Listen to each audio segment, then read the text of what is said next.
June 27th, Daily Devotional, Lift 'em Up by Ellen G. White, the highest of all education.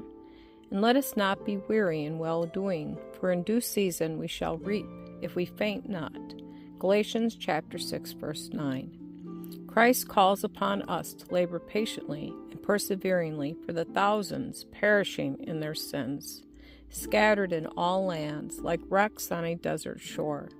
Those who share in Christ's glory must share also in his ministry, helping the weak, the wretched, and the despondent.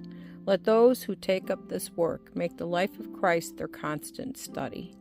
Let them be intensely in earnest, using every capability in the Lord's service.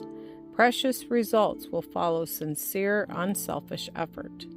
From the great teacher, the workers will receive the highest of all education.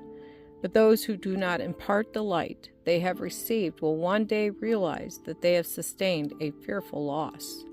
Human beings have no right to think that there is a limit to the efforts that they are to make in the work of soul saving.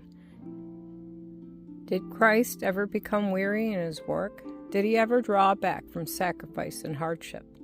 Church members are to put forth continuous, persevering efforts that he put forth. They are to be ever ready to spring into action in obedience to the Master's commands. Wherever we see work waiting to be done, we are to take it up and do it, constantly looking unto Jesus. If our church members would heed this instruction, hundreds of souls would be won to Jesus.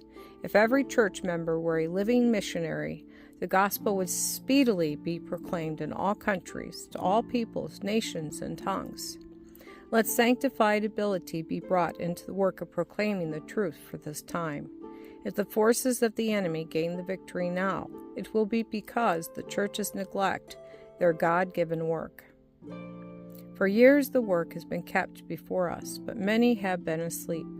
If Seventh-day Adventists will now arouse and do the work assigned them, the truth will be presented to our neglected cities in clear, distinct lines and in the power of the Spirit. When wholehearted work is done, the efficacy of the grace of Christ will be seen. The watchmen on the walls of Zion are to be wide awake, and they are to arouse others.